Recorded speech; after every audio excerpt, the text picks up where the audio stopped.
During the winter months among the aspens, oaks, and big-tooth maples of the Uinta National Forest, hardly a hint of color escapes the white cloak of snow covering the landscape. Well, maybe a hint.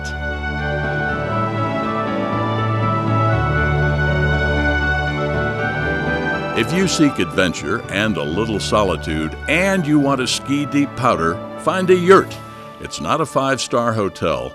In fact, there's no running water, but the skiing is often excellent and crowd size is always optimal.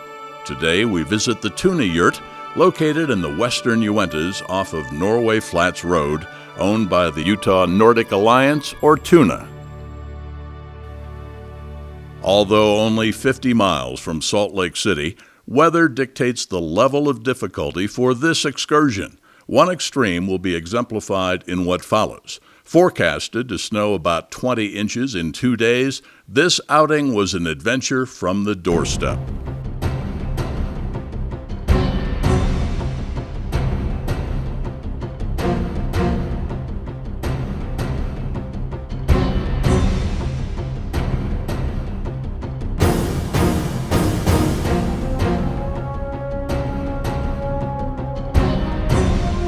To get to the parking lot at the trailhead, drive 11 miles east of Camas on State Road 150, Mirror Lake Highway.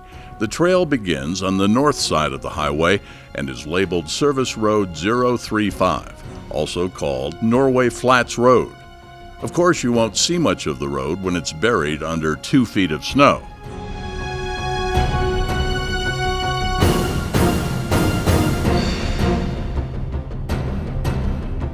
The trek to the TUNA Yurt from the parking lot rounds to about 3.5 miles, with an elevation gain of 1,000 feet. Most days, the ski-in will take roughly 3 hours. However, trudging through knee-deep snow with heavy loads turned this trip into a 7-hour slog.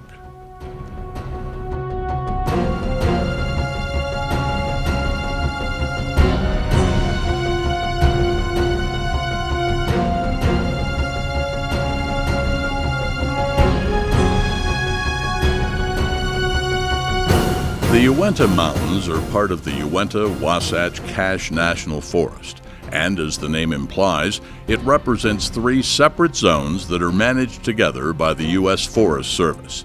These areas are managed not only for livestock and wildlife, but also for protection of crucial watersheds.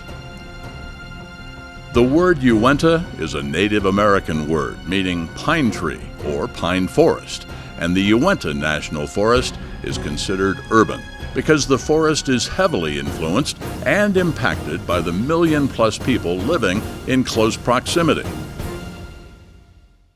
When you commit to engaging in winter sports, you commit to a certain level of harsh weather at times. This was one of those times.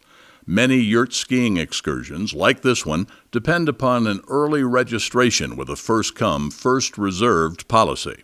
This makes predicting the weather for your future trip impossible, but with storms comes more snow, and with more snow comes more powder skiing. So our group soldiered through the near whiteout conditions.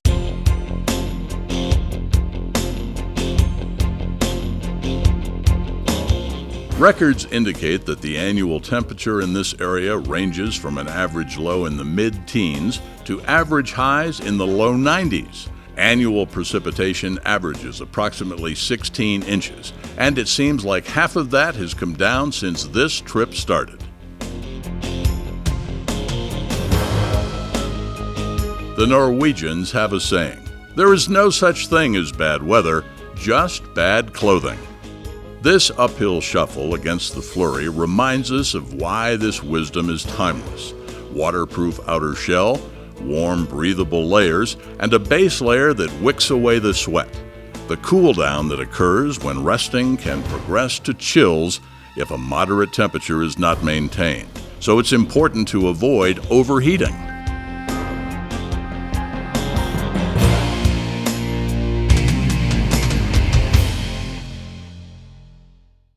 Arriving at the yurt extinguishes anticipation with a rush of relief. But there's work to do before relaxing. Starting a fire and drying gear is the first priority.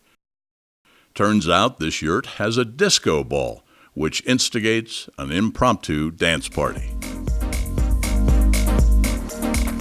The TUNA yurt is 18 feet in diameter, with a covered porch for gear. It can comfortably sleep 8, and is outfitted with a wood stove and a supply of cut and split wood, a propane cooking stove and lamps, and cooking equipment.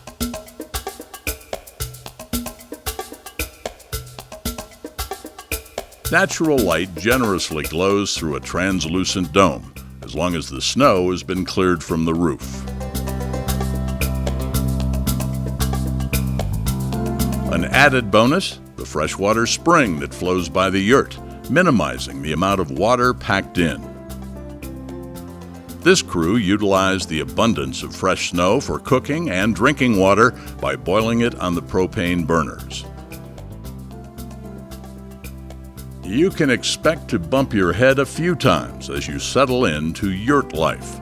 The upside of these close quarters is that the cozy structure heats up quickly. This yurt was built at an elevation of 8,600 feet overlooking Boulder Creek. The surrounding slopes are low angle, perfect for beginner to intermediate skiers. And although this area is less prone to avalanche danger than steeper spots, a beacon, shovel, and probe should still be carried.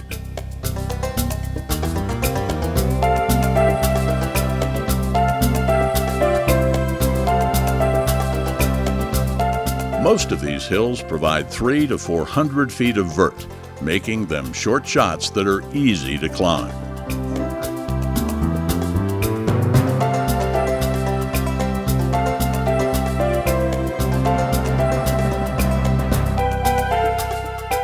Pockets of sunshine break through the 2-day storm, creating the perfect backdrop for fresh pow laps in this remote and very special place.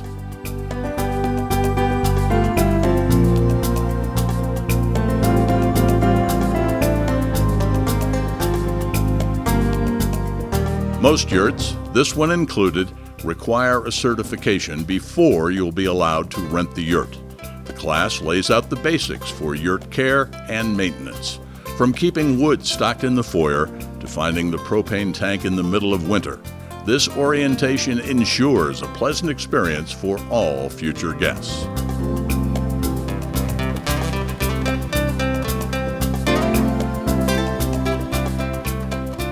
As this amazing 3-day adventure comes to a close, we are reminded about the importance of national forests here in the United States.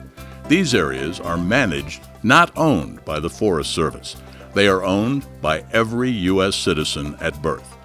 So get out and enjoy your Forest Service lands, an important part of our Utopia.